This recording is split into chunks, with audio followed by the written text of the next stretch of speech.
Assalamu alaikum wa rahmatullahi wa barakatuh. Dear Muslim brothers and sisters, may Allah's mercy be upon you.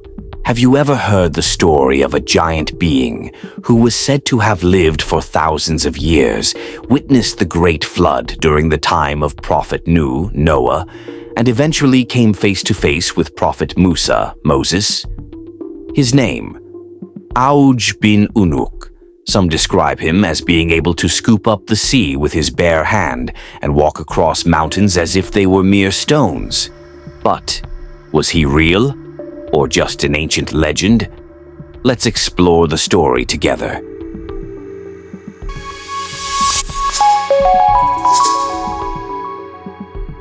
One. Who was Auj bin Unuq?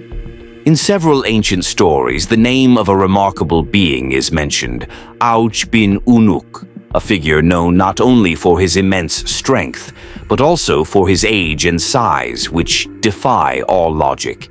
He is described as a mighty giant with a body so tall it was said to reach the clouds, and legs long enough to step across 2 mountains at once.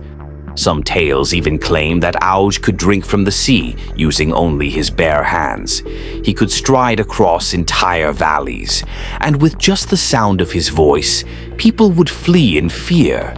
Certain stories suggest he was not an ordinary human, but a descendant of early beings from the dawn of creation.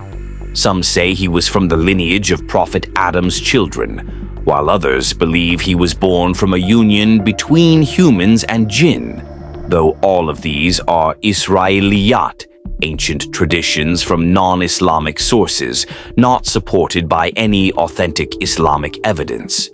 What's clear is that Auj was not only famous for his size, but also for his incredibly long lifespan.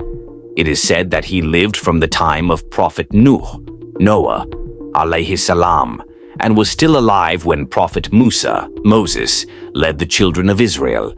But who exactly was Auj? Was he real, or merely a legend woven into ancient Tafsir? Let's explore the mystery. 2.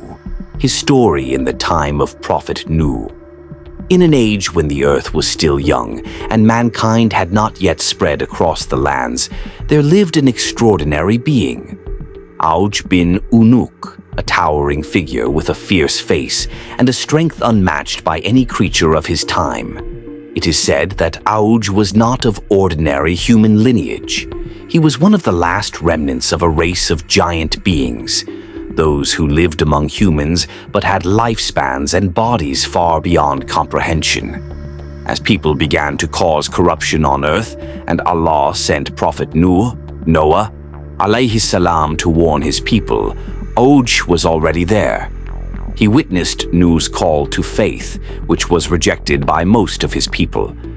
Days passed, and Prophet Nuh was commanded to build a massive ark. On dry land beneath the scorching sun, he chopped wood, nailed boards, and constructed the great ship. And Auj, he watched from afar. At times, he came closer, even helping to lift huge logs, which to him felt as light as twigs, but not because of faith. Auj did not believe in the coming punishment. He thought himself too great to be destroyed. Even if the flood does come, he said, I'll simply stand tall. The water will never drown me. Then that day arrived. The skies darkened, thunder roared, rain poured from the heavens in torrents, and the earth burst forth with water from beneath.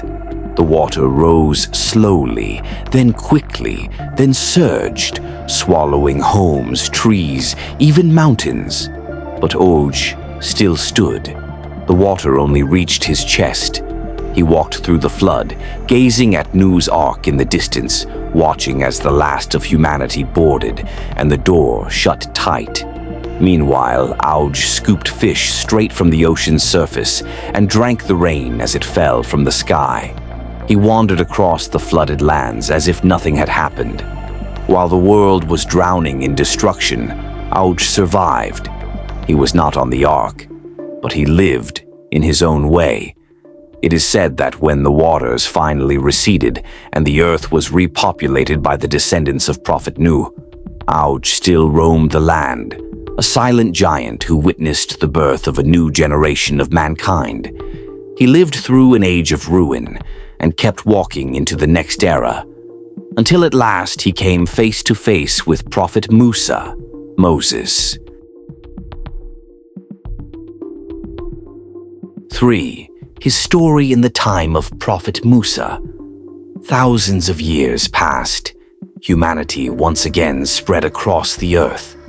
Prophets came and went, delivering revelations from their Lord.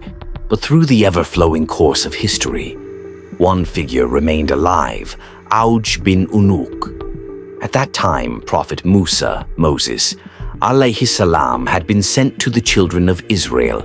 He was leading his people toward the promised Holy Land, but before they could reach it, they were confronted by a fearsome nation, those referred to in the Qur'an as Al-Jabarun, a people known for their might, brutality, and terror. And among them stood one being taller than all.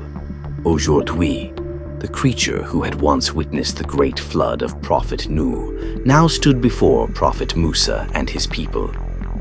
It is said that Auj saw the arrival of Bani Israel as a threat. He didn't just try to intimidate them, he intended to destroy them all by himself. It is said that he ripped a mountain from the earth, lifted it high above his head, and attempted to hurl it down upon the Israelite camp, intending to wipe them out at once. But Allah caused a hole to form in the rock, and the mountain fell onto his own head, trapping his enormous body, leaving him vulnerable. In that moment, Prophet Musa alayhi salam stepped forward. With Allah's permission, he raised his staff and leapt high, delivering a single powerful strike to Auj's massive body, and the giant collapsed to the ground. Auj died in just one blow. The colossal being who had lived for thousands of years finally fell, not because of age nor hunger, but by the command of Allah through the hand of a prophet. From that day on, no creature like Auj ever walked the earth again. He became a legend, the last giant to have ever lived among mankind. 4. What can we learn, and where does the story of Auj stand in Islam? After hearing the long and mysterious tale of Auj bin Unuq, you might be wondering, what lesson can we take from this? And is this story actually authentic in Islam? First, there's a powerful takeaway. Strength, height, and even a long lifespan mean nothing before Allah. Auj may have survived the great flood. He may have lived for thousands of years. But in the end, he fell from a single strike delivered by a prophet by Allah's permission. Second, it's a reminder for all of us. Arrogance and a sense of invincibility can lead to one's downfall. Auj may have defied the flood, but he could never defy the will of Allah. Now, let's look at it from a scholarly perspective. The story of Auj bin Unuq does not come from the Qur'an or any authentic hadith.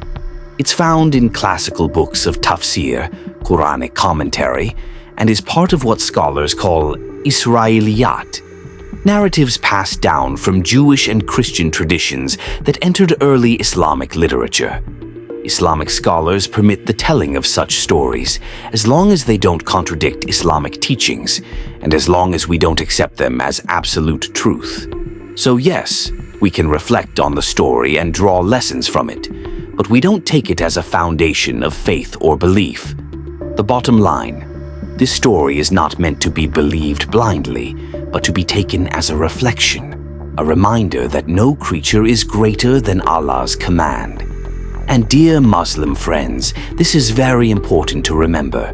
The story of Auj bin Unuq is not based on any sahih, authentic Islamic source. It comes from Israiliyyat, tales from Bani Israel that made their way into Islamic Tafsir. We're allowed to take benefit from the lessons, but we should never treat it as part of our Aqidah. If you enjoy rare stories like this, legends, history, and Islamic mysteries, make sure to follow this channel. Wassalamu alaikum wa rahmatullahi wa barakatuh.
Before I conclude, please allow me to sincerely apologize if in this presentation there were any words that were inappropriate or unintentional mistakes. As a human, I am certainly not free from errors. May Allah forgive all my shortcomings and mistakes, and I hope that you all can forgive me as well. My hope is that what has been conveyed today can become beneficial knowledge and bring us closer to His pleasure.